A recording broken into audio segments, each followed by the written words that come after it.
Very good morning to all of you. সবাই তোমরা কেমন আছো? আমি চলে এসেছি নতুন একটা ব্লগ নিয়ে। তো ব্লগে একটা বড় মানুষকে দেখাবো যে সকাল সকাল বিস্কুট বলছি, চা বিস্কুট না খেলে তার ঘুমই ভাঙে না। দেখাই কি খাচ্ছ ওখানে, বলো আন্টিদের। চা বিস্কিট? তোমার চা বিস্কুট না খেলে ঘুম ভাঙে না সকালবেলা? হ্যাঁ, আবার হ্যাঁ বলছো? তোমার তো এখন হচ্ছে হরলিক্স খেতে হবে, ছোটদের খাবার খেতে হবে, চা তো বড়দের খাবার। তোমারই খাবার, খাও খাও খাও। তো এই যে সব থেকে বড় মানুষ আমাদের বাড়ির, যার সকাল সকাল চা বিস্কুট না খেলে ঘুম ভাঙে না। যাই হোক, এখন সেবা করি সব থেকে বড় মানুষের। আর রান্না বান্নার আজকে তাড়াহুড়োটা একটু কম বলতে, কালকের আসলে রান্না অনেক রেখে দিয়েছিলাম সরিয়ে। কালকে যত গুডলে আর আমি খেয়েছিলাম, মা তো কিছু খায়নি। তো অতটা খাবার তো রাখাই রয়েছে, শুধু ভাত টুকি করবো, একটু বেলা দিকেই করবো আর কি। এই তো চলো বড় মানুষটা একটু সেবা করে নিই, তারপরে আবার ফিরে আসছি।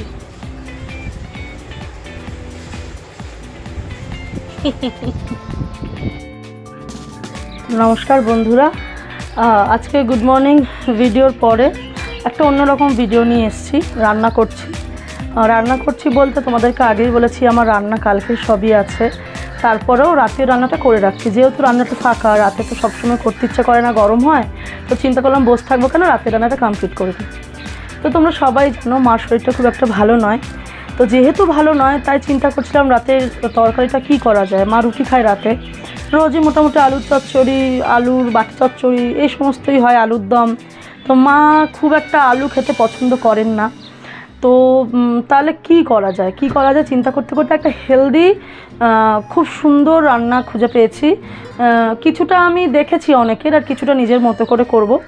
তোমাদের সাথে শেয়ার করার একটাই মানে, এটা কিন্তু সুগারের পেশেন্ট, প্রেশারের পেশেন্ট, যে কোনো অসুস্থ পেশেন্ট তাদের সবাইকে খাওয়াতে পারো।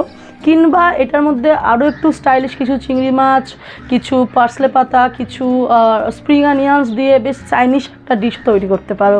তা কী রান্না করছি তোমাদের সাথে অবশ্যই শেয়ার করব। ইনগ্রিডিয়েন্টসগুলো তোমাদেরকে একবার দেখিয়ে নিই, চলো। তো এখানে দেখো ইনগ্রিডিয়েন্টসগুলো কিন্তু সব আমার রেডি। আমি এক এক করে তোমাদেরকে বলে দিচ্ছি এখানে কী কী ইনগ্রিডিয়েন্টস রয়েছে। যেমন দেখো এখানে কী রয়েছে। এখানে রয়েছে হচ্ছে, এটা তো আমি ভাতের সাথে লেবু খাবো বলে কেটে রেখেছি। এটা শসা, দুপুরবেলা ভাতের পাতে খাবো।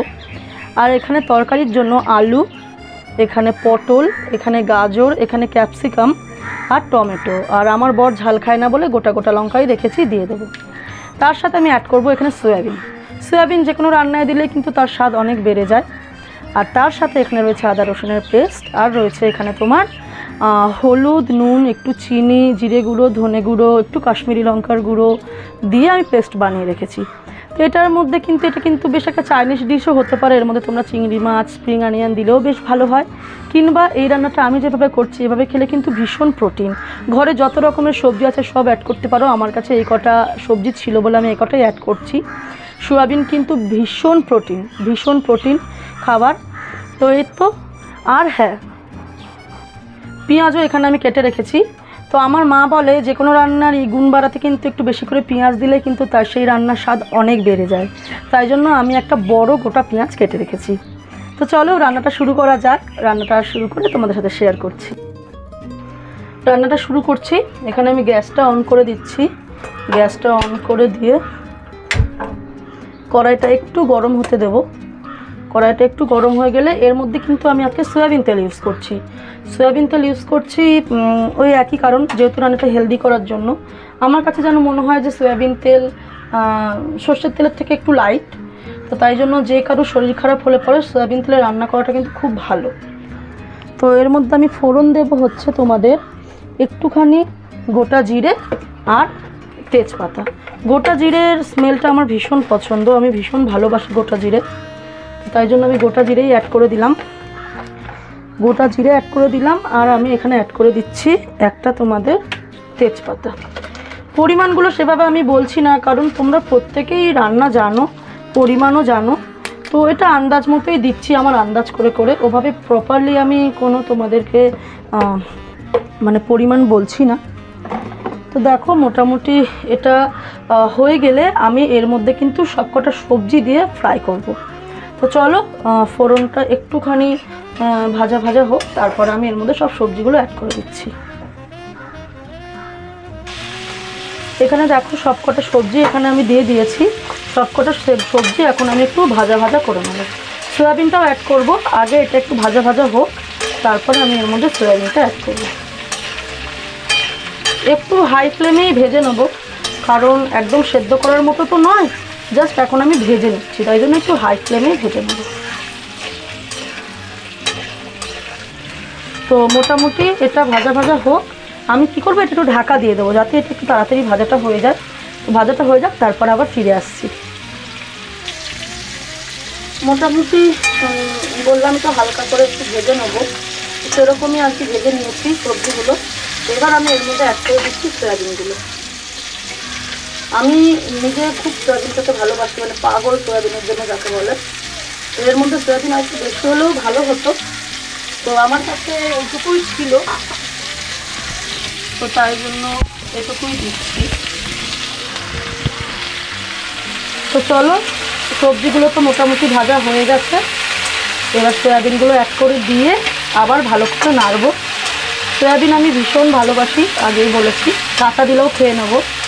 তো এর মধ্যে আরও সয়াবিন দিলে মেবি ভালো লাগছে, তো আমার কাছে এটাই ছিল। দেখো তো কোথায় রেখেছি রিমোটটা। তো এখানে দেখো কি ভীষণ কালারিং লাগছে না দেখতে, ভীষণ কালারিং লাগছে দেখতে। তো সয়াবিনগুলো একটু ভাজা ভাজা হোক, তারপর এর মধ্যে আমি পেঁয়াজ আর টমেটোটা অ্যাড করবো। তা আবারও আমি একটু ঢেকে দিচ্ছি। তো চলো মোটামুটি ভাজাভুজি পর্বটা আমাদের শেষ। এবার এর মধ্যে আমি অ্যাড করে দিচ্ছি টমেটো পেঁয়াজ, এগুলো আমি এবার এর মধ্যে অ্যাড করে দেবো। টমেটো পেঁয়াজ লঙ্কাটাও আমি এই সঙ্গে দিয়ে দিচ্ছি, কারণ কি একটু ঝাল ঝাল হলে রান্নাটা ভালো লাগে, কিন্তু বড় ঝাল খায় না বলে আমি ঝাল দিতে পারছি না। কিন্তু লঙ্কাটা এখনই দিলে কী হবে, এর সঙ্গে একটু সেদ্ধ হবে, আর কাঁচা লঙ্কার যে একটা ফ্লেভার আছে সেটা কিন্তু বের হবে। তো দেখো এবার আমি খুব সুন্দর করে এটা ভেজে নেবো, টমেটো আর পেঁয়াজটা এর সঙ্গে। তো আমার কাছে যেন মনে হচ্ছে আর একটু তেল দিলে ভালো হয়, তো আমি এর মধ্যে আর একটু তেল অ্যাড করছি। চেষ্টা করবো খুব কম তেলে রান্না করার, লাগবে বলেই দিচ্ছি, আদারওয়াইজ দিতাম না, নাহলে না পুড়ে যাবে সবজিগুলো। চলো পেঁয়াজ আর টমেটো দিয়ে ভাজা ভাজা করি, তারপর এর মধ্যে আমরা আদা রসুনের পেস্টটা অ্যাড করে দেবো।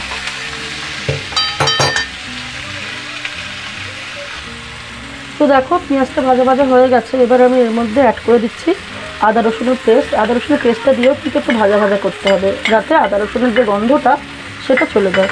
খুব বেশি দিনই আদা রসুনের পেস্ট, লাইট আর কি দিয়েছি।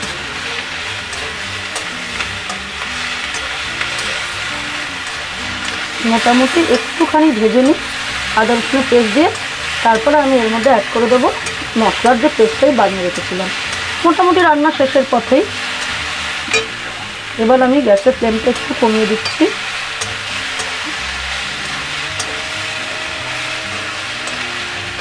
মোটামুটি দেখো আদা রসুনের পেস্টটা দিয়ে আমি ভাজা ভাজা করে নিচ্ছি। ভাজা ভাজা হয়ে গেলে এবার আমি এই যে পেস্টটা বানিয়ে রেখেছি সেটা দিয়ে দিচ্ছি।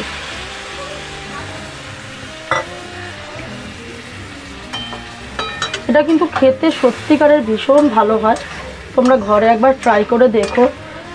মনে করো যে যারা সবজি খেতে চায় না, হ্যাঁ তারাও কিন্তু ভীষণ ভালোবাসবে। একটু চিংড়ি মাছ দিয়ে দিলে কিন্তু টেস্টটা আরও বাড়বে। তো আমার মার যেহেতু চিংড়ি মাছে অ্যালার্জি আছে, তাই জন্য আমি চিংড়ি মাছটা অ্যাড করছি না। মোটামুটি এবার আমি মশলা অল্প অল্প দিয়ে দিয়ে কষিয়ে নেব, অল্প অল্প জল দেবো আর কষিয়ে নেব। কষাতে কষাতে লাস্টে দেখে নেব যে সবজি কতটা সেদ্ধ হয়েছে। যদি দেখি মোটামুটি 90% হয়ে গেছে, তাহলে অল্প জল দিয়েই মানে বসিয়ে দেবো ঢাকা দিয়ে। আর যদি দেখি যে না আরও বাকি আছে তাহলে সেক্ষেত্রে একটু বেশি জল অ্যাড করবো, ব্যাস আর কিছুই না। এবারে কষিয়ে কষতে কষতে তেলটা ছেড়ে দিলেই মনে করবে যে কষানো হয়ে গেছে। আমি একটু জল দিয়ে দিলাম যাতে হচ্ছে মশলাগুলো লেগে না যায়। এবার ঢেকে দেবো, আর কোনোই তেমন কাজ নেই, এটা হতে থাক। সয়াবিনের তরকারি আমার একদম রেডি। টেস্ট করেও দেখেছি, ভীষণ সুন্দর হয়েছে। তো তোমরা অবশ্যই বাড়িতে একবার ট্রাই করো, কেমন লাগে আমাকে অবশ্যই জানিও। রান্নাটা মোটামুটি রেডি। এটা রাত্রিবেলাতে রিভিউ নেব বরের কেমন লেগেছে। আমার তো খুব ভালো লেগেছে, যদিও ও এত সবজি টবজি খেতে চায় না, তো দেখা যাক। তো চলো ভিডিওটা আজকে এখানে এন্ড করছি। সবাই সুস্থ থেকো, ভালো থেকো।